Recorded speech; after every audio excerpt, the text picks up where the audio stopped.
ang ministry na pwede sa lahat. Ayun. Sabihin mo, pwede ka pala. Ang ministry para sa lahat, the ministry that is for everybody. Every Christian, every believers, ay meron pong pwedeng gawing ministry. Ano po nyo, ang ibig sabihin ng ministry sa Tagalog ay paglilingkod. Pero kapag ka po ito ay ginamit natin sa Christian term, ang paglilingkod po specific, kaya ang pinaka naintindihan pong Tagalog dyan ay ministeryo, na sa English po ay ministry. Iba't ibang ministry magagawa ng bawat isa sa atin. Meron pong special ministry at meron pong common ministry. Alam po niyo yung special ministry, siyempre kung hindi ka naman maganda ang boses, hindi ka pwedeng mag-song leader. Amen? So, pagka po hindi naman tayo, tinawag na pastor, hindi naman po tayo po pwede magpastor. Ganun po ang ibig sabihin yan. Hindi po lahat ay po pwede doon sa special ministry. Ito po ay special na tawag sa katawan ng Panginoon. Di ba meron ministry na propeta, meron pastor, meron guro, merong ebanghilista, merong apostol. So, 5 ministry po, mga special ministry po yon. Pero po yung common ministry, ito po yung pwedeng panglahat na pwede po nating gawin na magkaroon din tayo po ng ministry na yun ang ating maging commitment sa Panginoon. So, sa atin pong buhay Kristiyano, napakahalaga po nung tayo po ay sumisimba pag-araw ng linggo. Yan po ay dapat maging resulta ng ating pananampalataya na tayo po ay anak ng Diyos. Kaya dapat po, bilang anak ng Diyos, tayo po sa isang pamilya, dito po sa ating local church sa DFCCI, Kasile, tayo po ay one family. Kaya nai-express po natin o naipapahayag natin yung atin pong pagiging bahagi ng pamilya dito sa pamagitan po ng pagsasama-sama natin tuwing linggo, pagpe-fellowship natin, pagtutulungan natin, pagpapalakasan natin. Why? Because we are God's family. Amen?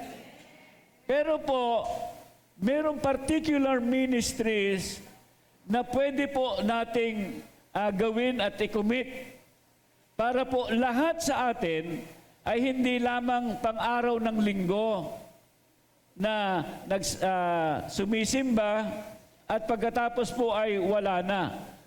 Hindi po tayo dapat maging relihiyoso lang. Dapat po kasali tayo sa pinakamahalagang misyon na iniwan ng Panginoon sa atin, at ito po ay ang dalahin ang mabuting balita sa lahat ng tao. Bahagi po tayo noon.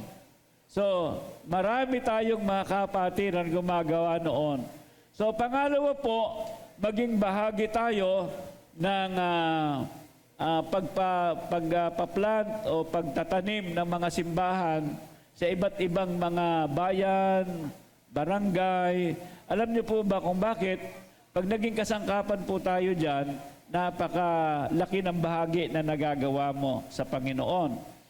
So, ang dahilan po kasi sa bawat Bible study na nailalagay po natin sa ating tahanan, halimbawa, yun po ay nagiging teritoryo ng Panginoon. Amen? Ang ibig sabihin, ang demonyo ay nawawalan ng karapatan doon sa ating pamilya. Nagiging God's territory po o teritoryo ng Diyos yung pamilya natin.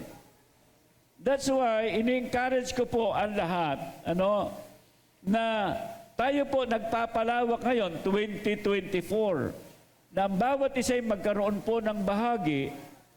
Kaya tayo po ay mag-organize ng mga Bible studies sa ating mga tahanan.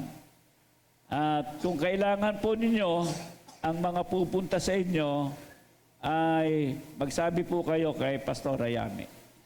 So, gagawin po natin na ang pamilya ninyo ay maging teritoryo ng Panginoon. At kung tayo naman po makakapag-bukas ng mga gawain sa isang barangay na magtitipon-tipon, yung mga pamilya mabubuksan po natin, yung po naman nagiging outpost, parang outpost ng pulis. Yung mga simbahan na natatanim sa bawat barangay, bayan. Kaya po, yun po'y pinalalaki. Parang outpost po yun. Laging nagbabantay. Lagi pong siya ang nagagamit ng Diyos sa pagpapairal ng katarungan ng langit. Amen? At nagiging kasangkapan para po maligtas ang maraming mga tao. Kaya nga, kailangan natin, siyempre, maraming pulis, di ba? Pag kayo magtatayo ng outpost, kailangan mo ang pulis, kailangan mo, kaya yung barangay. So, sa gawain naman po ng Panginoon, kailangan yung maraming manggagawa. Maraming magpapastor, marami magkukumit ng mga Bible study leader. Amen? So, yun po yung pangangailangan ng ubasan ng Panginoon. At medyo po tayo kulang doon.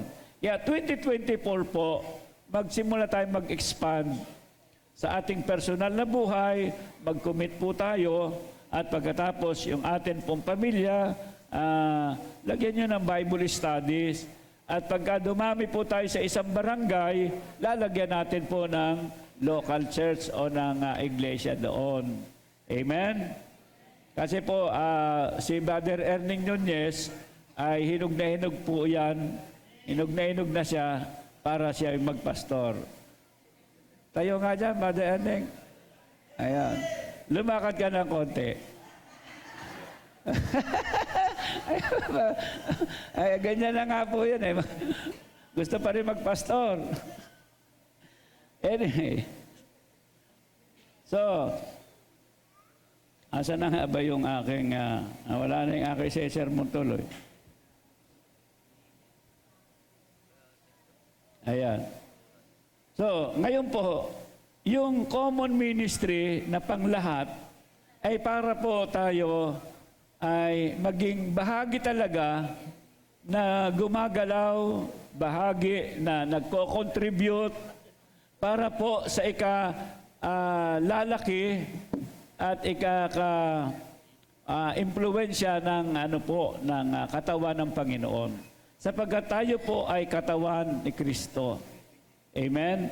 Ang iglesia po ay katawan ni Jesus Christ. We are the body of Christ. Binubuo tayo ng iba't ibang mga sangkap. Kaya nga yung special na gawain ay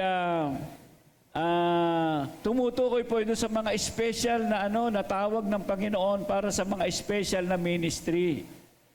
Pero po yung common, lahat po ng dapat na mga miyembro ng isang local church, dapat po ay mayroong bahagi. May ministry din po sila. At ito po yung pag-uusapan natin, 3 P. 3 P upang maging bahagi ka upang meron kang maging ministry sa local church. Okay. So ito ang ministry na panglahat. Una, sabi po doon, babasahin po natin sa yung una po, panalangin. Ayan, prayer. 3 P's to be a part of God's ministry. Panalangin, prayer. Sabihin natin, panalangin, prayer.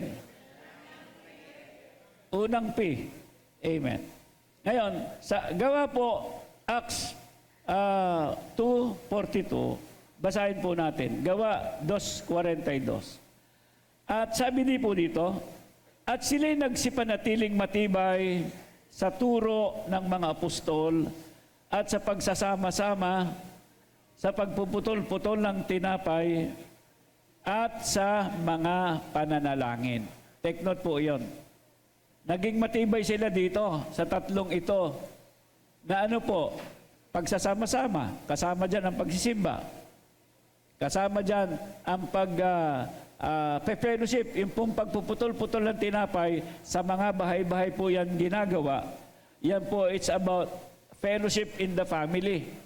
At meron din po tayo dito, bawa yung ating pong communion na ginagawa tuwing unang araw ng unang linggo ng buwan. At pagkatapos po, yung bandang huli, yung po yung ating paksa, naging matibay sila sa pananalangin. They committed themselves to prayer. Itinalaga nila, kaya sabi niya, naging matibay sila dito. Naging matibay sila na bahagi ng mananalangin. Alam po ninyo, ang pinaka mahina at mahirap itawag na ministry sa simbahan, alam niyo kung ano? Pananalangin.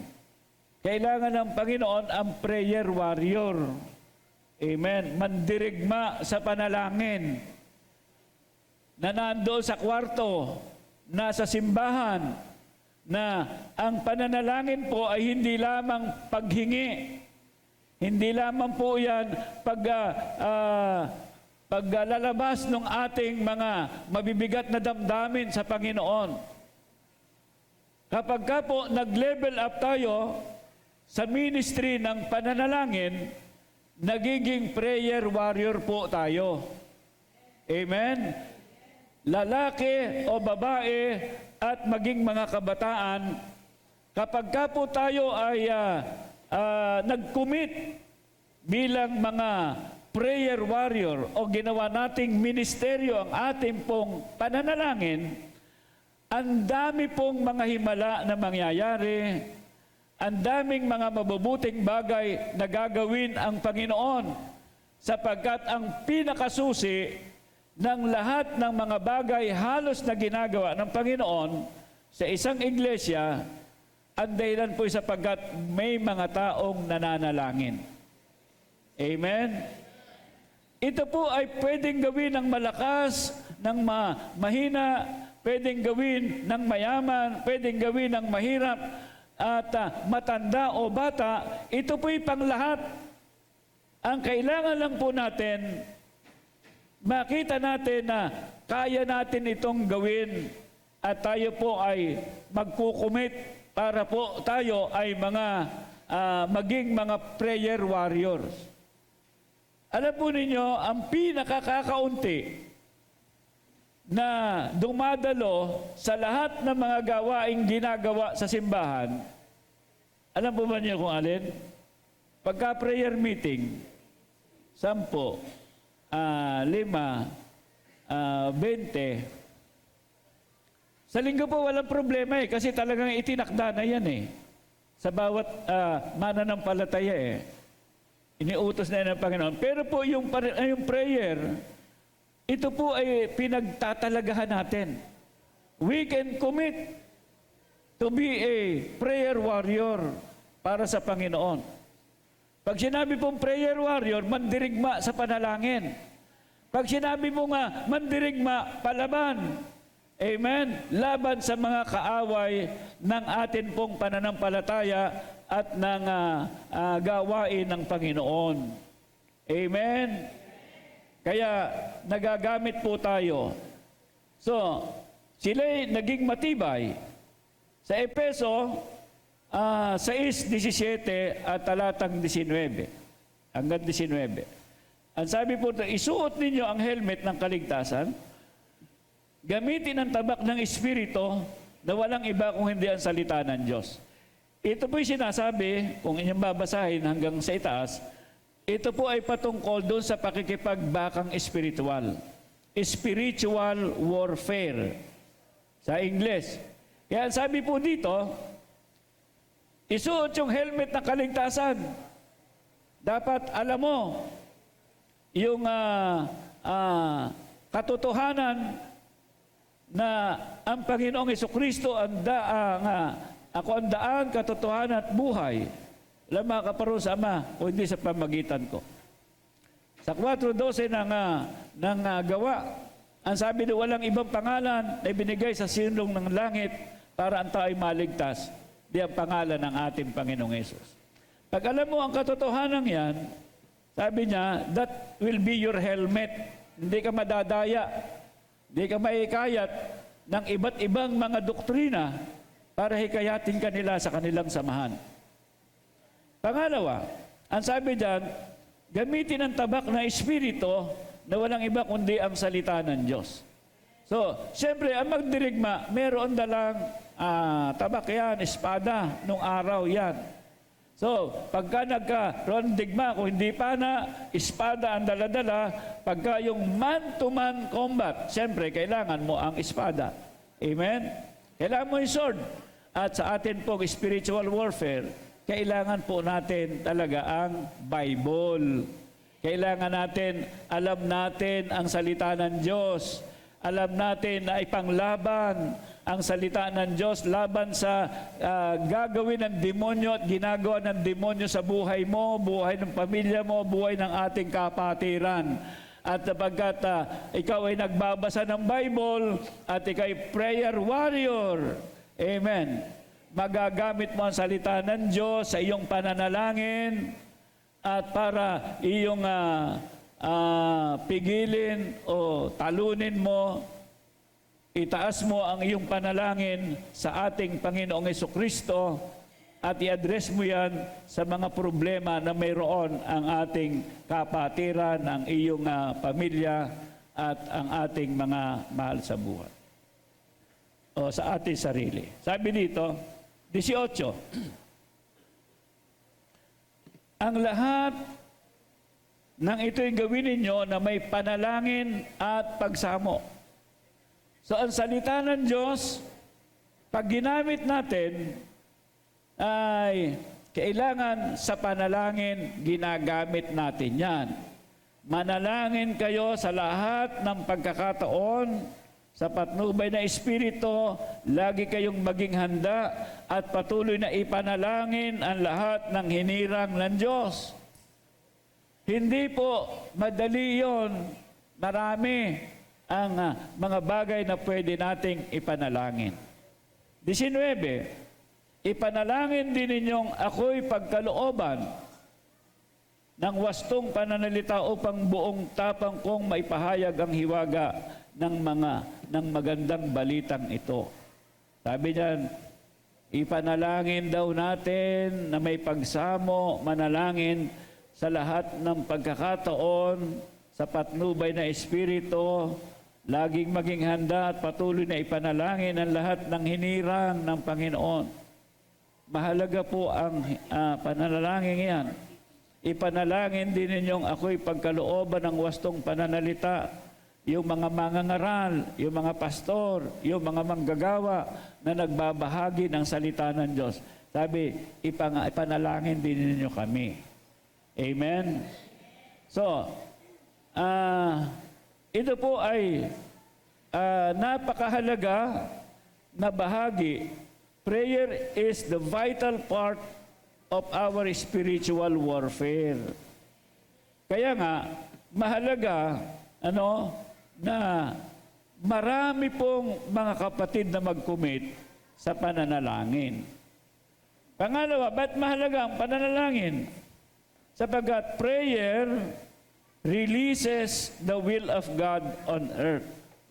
Sabi po sa Mateo 6:9 at 10, ganito po ang sabi.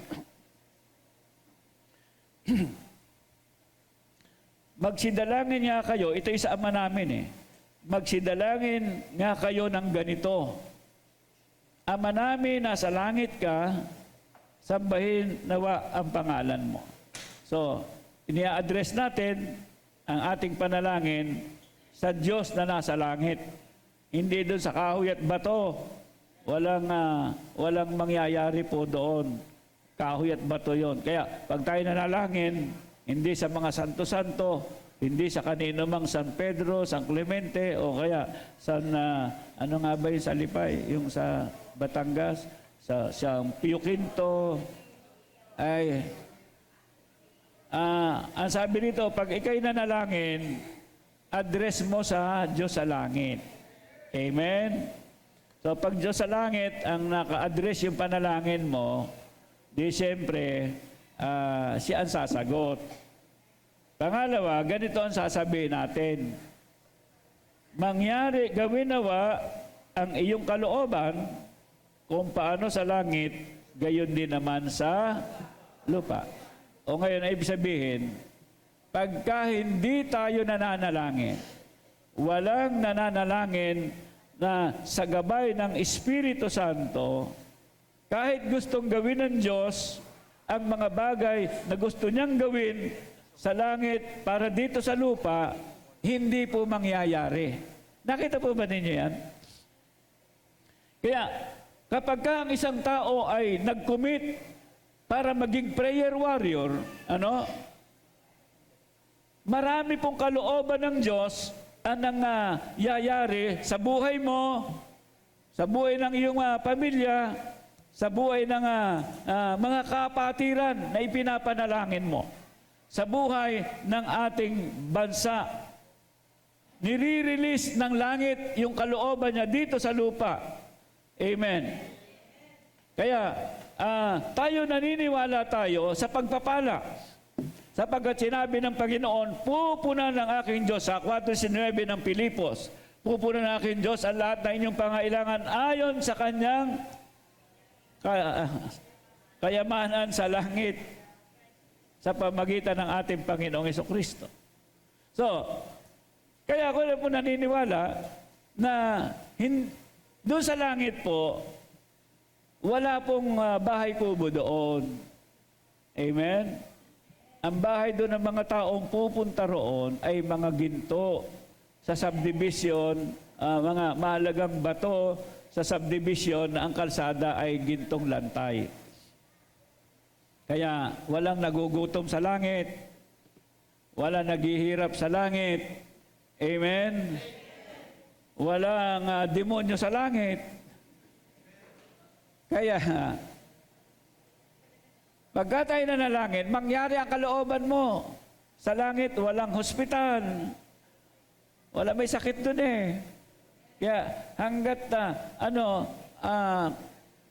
kinakailangan, hawak mo yung tabak ng Espiritu, salita ng Diyos. Sinabi mo, Panginoon, sa pamagitan ng mga sugat, ako'y gumaling. Amen. So, ako po masama pakiramdam ko, mga 2 araw. Ako'y akala ko hihimatayin sa gabi. Ay, alam po ninyo, kasi ako'y napuyat. At pagkatapos ay si Jana po ay ibinili ako ng chicharong baboy na 1 garapon. Nandun, kung gusto ninyo, kalahati pa nandun. Hindi ko na kinain. So, tumaas yung aking BP. Ako, sabi ko, ano ba ito nangyari sa akin? Pero alam po nyo, ako'y nagkukulong doon sa kwarto ko eh. Tapos, pipray ako. Pagkatapos papabipi ako. Naku, ang taas. So, ang gagawin ko ay magpipray ako. Pagkatapos, nagja-jogging ako ng mainit. Yung kainitan, mga alas 8, alas 9, alas 10, ganun. So, pagbalik ko, magpapabipi uli ako, bumababa na.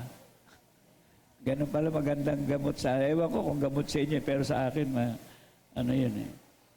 So, pero po, ang totoo, nilalabanan ko ng salita ng Diyos. Amen. So, kaya tumatayo ako na matatag na tinitindigan ko yung aking ground yung aking tinutuntungan na paniniwala na ang sabi ng Panginoon ay binibigyan kita ng kapangyarihan, 10:19 ng Lucas, binibigyan kita ng kapangyarihan, yurakan mo ang maas, alakdan, sa anumang paraan, hindi ka maano. O di naman madaling gawin yun pero ititrain mo yung isip mo. So ngayon, ako po ay normal na. Amen? Yun, wala na. So, balik normal. So ngayon, napakahalaga ng prayer. Napakahalaga. Kaya, huwag kang susuko. Siyempre, tayo nasa natural na buhay. Tayo po ay talagang meron digmaan na kinakailangang labanan. Kung tayo hina-hina loob natin, puro tayo iyak ng iyak, talo tayo dito, talo tayo doon, hindi tayo mananalo. Hindi tayo magiging masaya sa ating pananampalataya. Pero po ang pagsubok, yan ay talagang dumadating sa atin para malaman mo, malakas na pala ako, napagtagumpayan ko yung pagsubok. Pag hindi mo naman napagtagumpayan, malalaman mo, ay naku, mahina pala ako sa pagsubok. Yun. Kaya, dyan ang sukatan ng ikaw ba'y malakas o mahina pa sa pananampalataya mo. At ang panalangin, pagka hindi po ito ginagawa ng mga mananampalataya, atin pong masusukat ang kanyang level ng pananampalataya. Hindi po siya lumalakas sa kanyang pananampalataya. Mayroong mas ma-impluwensya na aagaw at mas malakas na umaagaw ng kanyang buhay nang higit sa kanyang relasyon sa Diyos. Kaya makita nyo, pagkalinggo, maraming tao, maraming mananampalataya, wala simbahan. O bakit? Sapagkat yung impluwensya po na humihila sa atin, dahilan sa tayo mahina, nahihila po tayo. Maghanap ka ng mga taong prayerful. Yan po ang mga taong matatatag, matitibay sa pananampalataya. Amen? Bakit? Sapagkat marami pong nangyayari sa kanyang buhay. Hallelujah! Amen. Kung hindi tayo nananalangin, wala. Mahina ang ating, hindi tumatatag ang ating pananampalataya. Okay, tuloy po tayo. Yan, sabi dito, ang lahat ng, sa Efeso 6:18, ang lahat na ito'y gawin nyo na may panalangin, pagsamo, manalangin kayo sa lahat ng pagkakataon, patnubay ng Espiritu. Lagi kayong maging handa, patuloy na ipanalangin ang lahat na inirang ng Diyos, ipanalangin din ninyo kami. So, sunod po ay, ano masusunod? Yon Timoteo, pangalawang Timoteo, unang Timoteo 2:1-4. Prayer releases the will of God. Doon pala tayo, doon na. Doon sa 6:9 na Matthew, doon po tayo tumigil kanina. So, pag tayo nananalangin, ang kalooban ng Diyos sa langit bumababa. Nangyayari sa mga tao na ipinapanalangin natin. Kaya, kung hindi mangyari sa isa, huwag tayong tumigil ng kapapanalangin hanggang sa ang kalooban ng Diyos mangyari doon sa tao. Kasi ang langit ay sarado pag walang nananalangin. Kasi sabi, mangyari nawa ang iyong kalooban kung papaano sa langit, ganoon din sa lupa. Kaya sa langit, walang giyera, hindi ba? So, sa pangalawang Timoteo 1:4, ganito ang sabi po. Una-una nga sa lahat ng mga bagay ay iniaaral ko na manaing, manalangin, mamag-itan, magpasalamat na patungkol sa lahat ng mga tao. Yung po'y content ng panalangin. Sa mga hari, ang mga hari at ang lahat na nangasa mataas na kalagayan upang tayo mga buhay na tahimik at payapa sa buong kabanalan at kahusayan. Ang mundo ngayon ay puno ng gulo. giyera dito, giyera doon, pagsama ng tao, patuloy na nagiging maimpluwensya sa maraming buhay ng tao na tahimik. Kaya sabi niya, manalangin para sa lahat ng mga tao.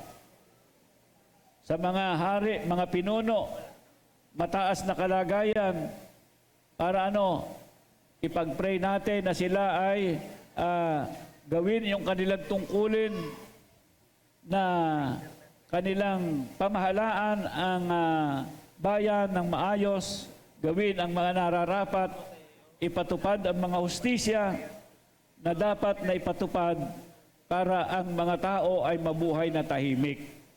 Amen? Ngayon kasi, pati mga judges ngayon na nababayaran. Kaya pag wala kang pera ngayon, magkaroon ka ng kaso, wala kang pera, talo ka na. So, kaya ipag-pray natin sila na makumbikta sila ng Panginoon at gawin nila yung nararapat. Sa verse 3, sabi rito, ito'y mabuti at nakalulugod sa paningin ng Diyos na ating tagapagligtas. Alin daw? Yung tayo'y mag-commit sa pananalangin. Sa mga nasa pamahalaan, sa mga kapatiran, sa pamilya mo, sa lahat ng sangay ng ating pamahalaan. Sabi niya na mabuhay sila upang tayo ay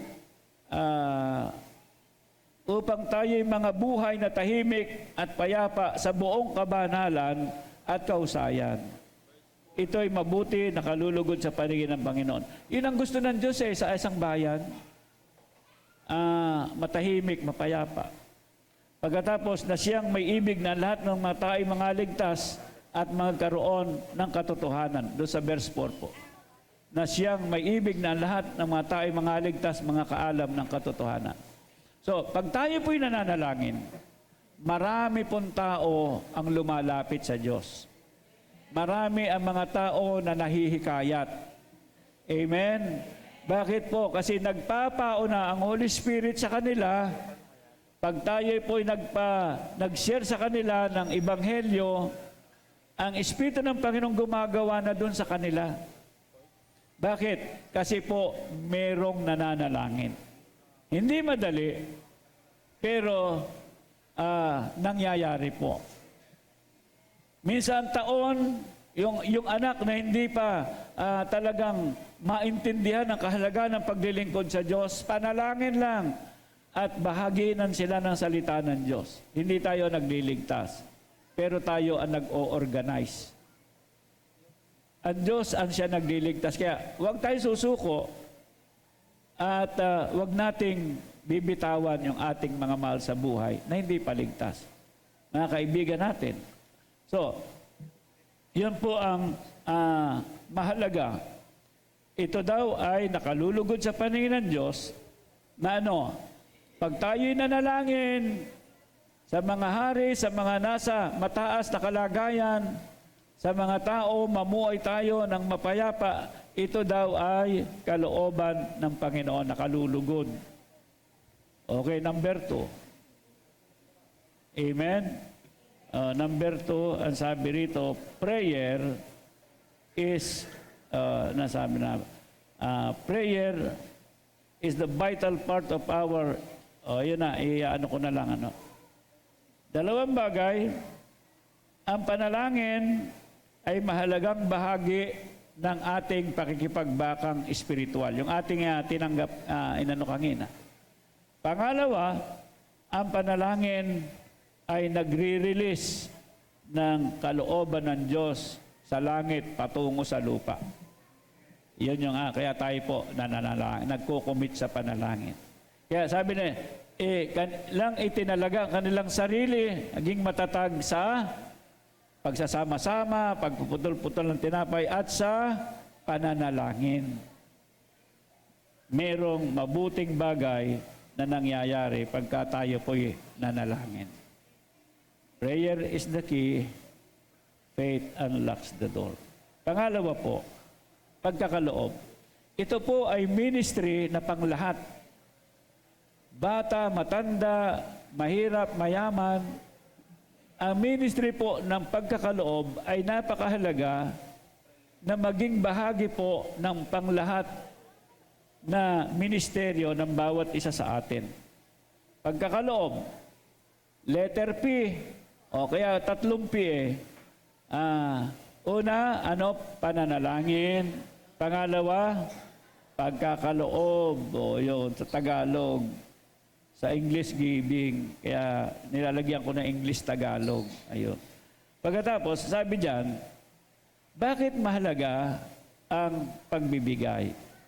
Una, Kawikaan 3:9, ito po ay pagpaparangal sa Panginoon. Ito ay bahagi ng ating pagsamba, bahagi ng pagkilala natin na ang Panginoon ang may-ari ng lahat at ito po ay pagpapahayag ng ating pagsamba sa pamagitan ng mga bagay na mayroon tayo. Okay, so, ano sabi diyan? Parangalin mo ang Panginoon na yung tinatangkilik at ng mga unang bunga ng lahat mong ani. Ito, verse 10. Sa gayoy mapupuno ang iyong mga kamalig ng sagana at ang iyong mga alilisan ay aapawan ng bagong alak. Yung alak po dyan, hindi yung kagaya na ininom ngayon. Kasi nung araw po, mahirap ang tubig dyan. Disyerto po kasi ang Middle East. Kaya mas mura sa kanila, mas madali sa kanila magtanim ng mga ubas, pigain yan, at yung po nagiging inumin nila pamalit sa tubig. So ang sabi dyan, mapupuno ang iyong kamalig ng sagana, ang iyong alilisan ay aapawan ng bagong alak. Ayun. Amen? So, ngayon, susunod, it meets the needs of the expanding, of the extension yan, extension. It meets the needs of extending pala yan, hindi expanding. Extending God's kingdom. Ito po ay gasolina. Gasolina yan, kumbaga sa madaling intindihin. Gasolina po yan para umandar ang makinarya na dahilan kung bakit ang kaharian ng Diyos ay lumalaganap. Kasi po, sa totoo, lalo na pagdating po sa pera, di ba? Ang kailangan po kasi para po lumaganap ang kaharian ng Diyos, una, kailangan mayroong mga tao na magkukumit. Mayroong magkukumit ng paglilingkod, pastor, iba't ibang ministeryo. At sa lahat po ng tao na magkukumit, siyempre, hindi naman po pwede yung walang pera tayo. Kasi magtatayo tayo ng building. Kagaya po ngayon, simula nung pandemic, 10 simbahan ang ipinatatayo po natin. Hanggang ngayon, mayroong pinatatayo. Kaya yung ano natin doon, yung building fund, ang ano po natin yan, nalilimutan lang natin siguro, iyan po ay pinaiiral natin na bawat miyembro, 10 piso, isang buwan. Lagay nyo doon, no? O kung gusto ninyo, ay dagdagan ninyo yung 10 piso. Ang ibig mo lang sabihin doon, ini-encourage lang po natin para ang lahat po ay makabahagi sa ministering ito ng pagpapatayo ng simbahan sa iba't ibang panig ng Pilipinas. Sa taon pong ito ngayon, ang atin pong pioneering, yung sinisimula ng mga bagong simbahan sa iba't ibang lugar, 33. Kaya ang panalangin ko po, talagang mayroong mga tao na mag-commit na ito ang gawin kong ministry, Panginoon. Hindi ako pastor, hindi ako tinawag na mag-song leader, hindi ako tinawag sa ibang ministry, pero ito po yung aking ministry na nararamdaman ko, magkukumit ako sa ministry ng pagbibigay. At alam po nyo, bibigyan kayo ng Panginoon ng mga karunungan para magnegosyo.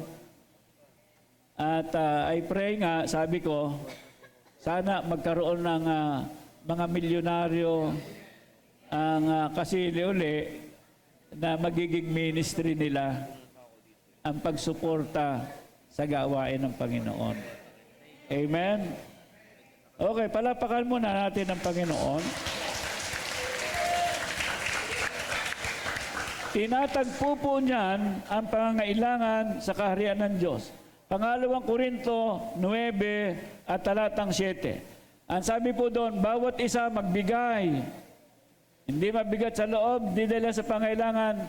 Ang kondisyon po ay iniibig ng Diyos ang nagbibigay ng masaya. Ang ibig mo sabihin dyan, basahin po nyo, ang bawat isa ay dapat magbigay. Sabihin mo sa iyong katabi, kasali ka doon. Kasali tayo lahat dyan eh. Ayun o, ang bawat isa ay magbigay. Tapos, ang sabi doon, iniibig ng Diyos ang kusang nagbibigay ng may kagalakan. So, yung masaya natin tinatanggap, yung ministry ng pagbibigay. So, bawal po natanggapin ang ministry na napipilitan. Ang tinatanggap ng Panginoon na ministry sa pagbibigay, yung masaya at ituturing niya ito na ibinigay sa kanya ng Panginoon at masaya niya itong gagawin. Pagka ganun po, i-bless tayo lahat ng Diyos. Amen? Hallelujah! So, at magagamit po yan sa pagpapalaganap ng Ebanghelyo. So, verse 10 po, noong Kapitulo 9 ng Pangalawang Korinto. Ang sabi po dito, at ang nagbibigay ng bini sa nag-aasik at ng tinapay sa pinakapagkain, magbibigay at magpaparami na inyong bini upang iasik, magdadagdag ng mga bunga na inyong katwiran, yamang kay pinayaman sa lahat ng mga bagay na ukol sa lahat ng kagandahang loob na nagsisigawa sa pamagitan namin ng pagpapasalamat sa Diyos, sapagkat ang pangangasiwa sa paglilingkod na ito, yung atin pong mga kaloob, ay hindi lamang tumatakip sa pangangailangan ng mga banal, kundi naman umaapaw sa pamagitan ng maraming pagpapasalamat sa Diyos. So, ang ibig po sabihin, mga kapatid, ang pagbibigay po ay nagagamit natin para po sa pangangasiwa ng kaharian ng Diyos. Amen? At marami daw po ang nagpapasalamat, marami ang naliligtas dahil sa inyong pagkakaloob. Okay, sumunod. Giving is putting yourself on the side of blessing. It is a sustainable ministry. Ang pagbibigay daw po ay inilalagay natin ang ating sarili sa panig ng pagpapala. Sapagkat ang offering po natin, ating mga tithes, o kaya yung mga sacrificial na offering po natin, o special offering natin, ibig po sabihin, blessing na yon. Amen? Sa aklat po ng Gawa, ano nga ba yun? Gawa 20:35.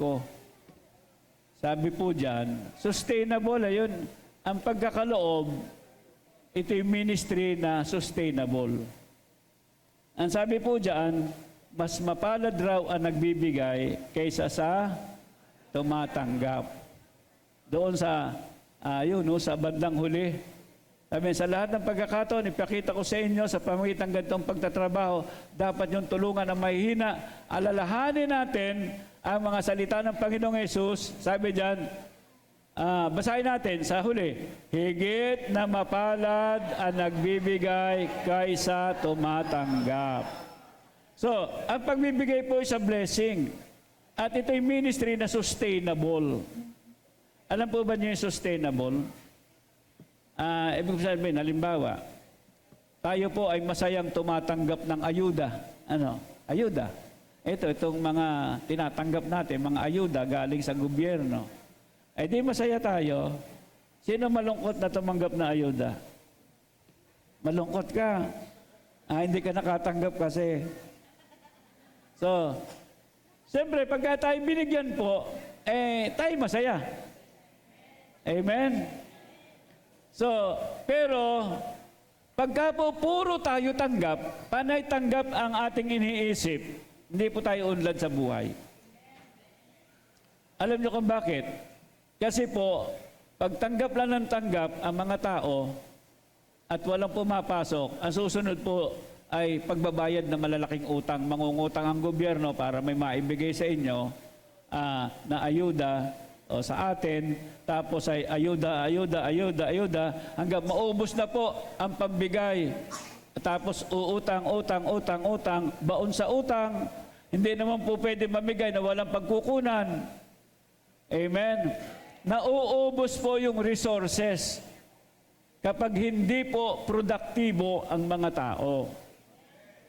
Kaya pagka po nag-isip tayo na tayo ang gamitin ng Panginoon, maniwala po tayo, sustainable po yun. Ang sabi sa Lucas, saan ba yun?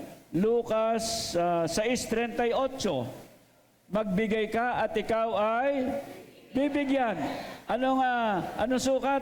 Takal na mabuti, siksik liglig, umaapaw ang ibibigay sa iyo. Ayun sabi niya, sapagkat magbigay kayo at kayo bibigyan ng Diyos, hustong takal, sinisiksik, nililiglig, at umaapaw pa ang ibibigay sa inyo. Sapagkat ang panukat na ginagamit nyo sa iba, siya rin ang gagamiting panukat sa inyo. Kaya yung hindi po involved sa gawain ng pagbibigay, hindi po sustainable yan sa buhay. Bakit? Kasi po, ang principle ng pagbibigay ay magtanim ka. Kung ano ang yung itinanim, siya niyang muling aanihin. Pag nagtanim ka ng palay, kailan mo aanihin? Sa hinaharap, 3 buwan. Matapos na ikaw ay magtanim ng palay. Ganyan natural eh. Pag nagtanim ka ng palay, 3 buwan ka muna aani. So pagka po tayo nagbibigay, nagtatanim po tayo para sa pag-aani natin sa hinaharap. Amen? Yung pong pagbibigay para sa hinaharap. Alam po ba ninyo yung ating pinamumuhayan ngayon? Bunga na yan ng ating nakaraang buhay eh. Kaya kung wala kayong ginawa noong nakaraan, wala kayong aasahan ngayon na aanihin. At kung kayo walang gagawin ngayon, wala kayong aasahan sa hinaharap. Bakit? Sapagkat ang nagbibigay ng binhi sa mag-ahasik ay magpapadami ng binhi para lalo tayong makapagtanim ng marami at lalo tayong umani ng marami. Yung binasa natin sa pangalawang Korinto 9 at 10. Di ba? Magbigay bawat isa pagkatapos ay yung ang nagbibigay ng binhi sa mag-aani, padadami ng binhi, iaasik. Sustainable yan eh. At lumalago. Amen? Alam mo nyo, patotoo ko, ako po marami akong pera eh. Pero wala akong pera eh. Marami akong nahawakang pera eh. Pero ang dami akong tinutulungan. Marami mga pastor na nangangailangan, mga may sakit. Kahit hindi po door of it, alam po ni Pastor Yami yan kasi siya po namamahala ng pera ko eh. Halos walang natitira sa mga bagay na tinatanggap sa akin. Noong nakaraan, tumanggap ako ng mahigit 100,000. O ngayon, ubus na rin. Naamoy nung iba. So ngayon, ang ibig sabihin po, maging ano lang tayo. Kita niyo ako, hindi ako natanda. Pogi ba ako? Pogi ba? Hindi, okay na kung hindi kayo naniniwala. Basta ako'y masaya sa buhay ko. Okay. Ngayon, Proverbs 3, 9, and 10, yung pong sinabi natin kanina, na aapaw ang mapupuno ang kamalig mo at pagkatas aapaw ang bagong alak. Sustainable po kasi. Pag ikaw ay naging giver, payaman ka ng payaman. Pasagana tayo ng pasagana. Amen. Sapagkat ang cycle po, palaki ng palaki. Nagtatanim ka, umaani ka ng higit sa itinanim mo, nagtatanim ka uli, aani ka na higit doon sa itanim. Palaki ng palaki yan. Sustainable. Kaya po, inilalagay natin ang atin pong sarili sa panig ng pagpapala. Okay? So, sabihin mo, doon sa iyong katabi, gumising ka. Ay sabihin, pag-isipan natin yan. Mga ilang taon mula ngayon, yung mga anak mo, ano na sila ngayon? May itinanim ka ba ngayon para sa iyong hinaharap? May ginawa ka ba ngayon para sa hinaharap mo? Ako po yung aking, yung aking mga apo, papasalamat ako. Kasi meron akong apo na mag-a-attorney, lawyer, meron ako po na magdodoktora, meron akong mga engineer, so, meron mga negosyante. So sabi ko, mangarap kayo ng malaki at manatili kayo na nagpapagamit sa Panginoon. Amen? So, hindi po kami ganyan nung araw. Kami kahig, isang tuka. Alam po ng marami yan.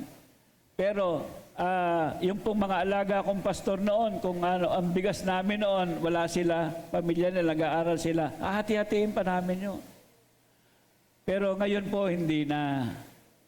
Yung po mga pastor na yun din, pinagpala na din sila. At sila na rin po ang tumutulong ngayon sa akin para magawa ko yung maraming mga bagay na nagagawa ko ngayon. Amen. Palakpakan natin po sila. Amen. So, panghuli, pagpapatotoo, panghulimpi, pananalangin, pagkakaloob, at pagpapatotoo. Unang Timoteo 1:12. Ang sabi po diyan, ganito,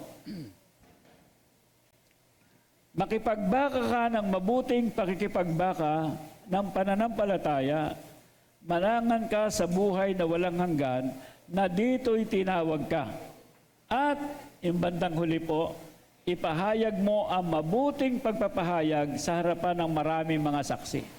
Ibig sabihin, pag ikaw'y nanangan sa buhay na walang hanggan, pag ikaw ay nakipaglaban sa pananampalataya, magpapahayag ka rin ng mga patotoo mo sa buhay tungkol sa mabuting balita.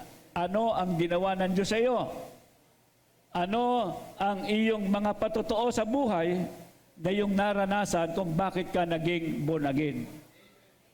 Dati akong ganoon, ngayon binago ako ng Panginoon, ngayon ginagamit ka na ng Lord para naman doon sa mga taong katulad mo rin noon na hindi po naligtas at hindi po nababago ang buhay.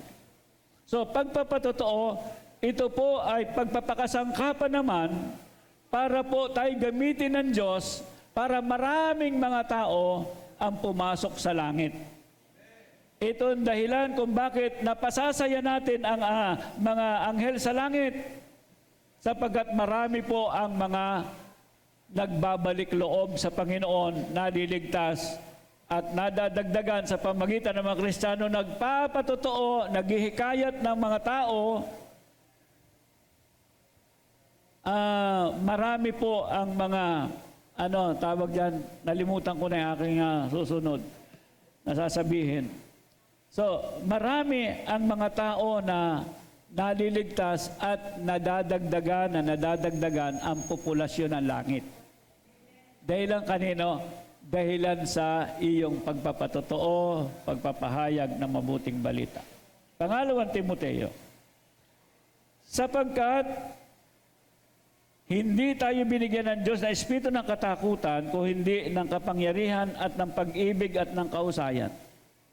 Sabihin mo doon sa iyong katabi, matapang ka. Hindi daw tayo binigyan ng espiritu ng katatakutan. Dapat tayo matapang tayo. Amen? Ngayon, sumunod, ang sabi dito, hindi po, kung hindi tayo binigyan ng espiritu ng katakutan, kundi ng kapangyarihan at ng pag-ibig ng kahusayan. Tapos verse 8, huwag mo ngang ikahiya ang pagpapatotoo sa ating Panginoon. Ni ako na bilanggo niya, kundi magtiis ka ng kahirapan dahil sa Ebanghelyo ayon sa kapangyarihan ng Diyos. Sabi diyan, huwag mong ikahiya ang pagpapatotoo sa ating Panginoon. Ang mga taong walang masasabi sa kanyang kapwa tungkol sa kanyang pananampalataya ay mga taong hindi nabago ang buhay. Kaya nga, in-encourage tayo ng Panginoon. Pag ikay naging Kristiyano, mabago ang buhay mo. Para meron kang masasabi. Sumunod ka sa akin, gayahin mo ako. Dati akong ganyan. Dati akong lugmok sa problema. Dati akong talunan. Dati akong sugarol. Dati akong adik. Ngayon, tinanggap ko ang Panginoon. Binago niya ang aking buhay. Amen. Hallelujah. So, ang buhay po natin ang pinaka makapangyarihang mensahe na pwede nating gawin. Ito ang pinaka makapangyarihang sermon. Tuloy po tayo. Sabi dito ni Pablo sa 20:21, na sinasaksiyan ko sa mga Hudyo at gayon din sa mga Grego ang pagsisisi sa Diyos at ang pananampalataya sa ating Panginoong Hesukristo. Both Hudyo, Grego, sa ating panahon, anuman silang lahi, meron tayong pagkakataon na sila'y hikayatin natin sa Panginoon, hikayatin nyo. At ang mga taong humihikayat ng kaluluwa ay, 11:30 ng Kawikaan. Ang gantimpala ng taong matuwid ay punong kahoy ng buhay. Pero yung taong matuwid, ang sabi niya, ang humihikayat ng kaluluwa, hindi lang sila matuwid, kundi sila ay matalino. Amen? Matalino. Hindi yan. Sabi diyan, Kawikaan 11:30. Sabi niya, ang humihikayat ng kaluluwa ay matalino. Napasasaya natin ang anghel sa langit, ang ating Ama sa langit, kapag ka po tayo ay gumagawa ng ministry ng panghihikayat, ministry ng pagpapatotoo. Amen? Para ang mga tao ay maligtas. Ngayon po, sa ating pagtatapos, yung 3 P. Ano yung 3 P? Pananalangin, pagkakaloob, pagpapatotoo, o paghihikayat, panghihikayat ng kaluluwa. So, ginagamit natin yung ating patotoo.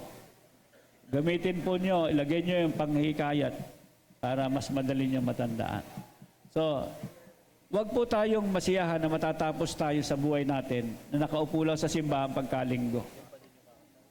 Mag-commit po tayo sa mga ministeryong ito na ito po yung ministry na panglahat. Amen? At kailangan natin ng Holy Spirit para po sa pag-commit natin sa buhay natin bilang Kristiyano tayo. Tumayo po tayo lahat. Amen.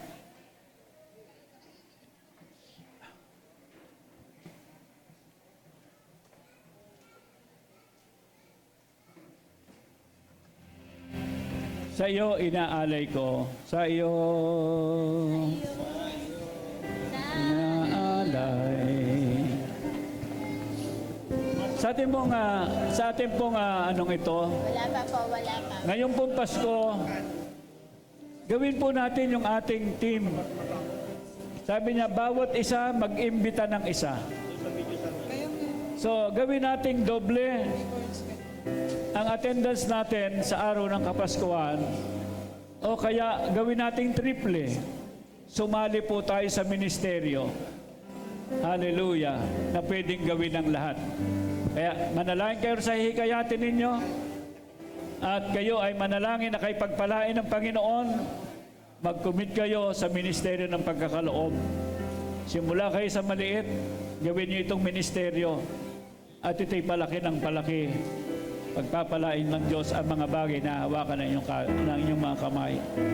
At pagkatapos po ay paggamit nyo yung sarili, dalhin nyo inyong mga anak, pamilya ninyo, lalo na sa araw ng Kapaskong ito, ang pinakamagandang regalo na gusto ng Diyos sa atin ay ang mga tao na nadadala natin sa Diyos. Amen.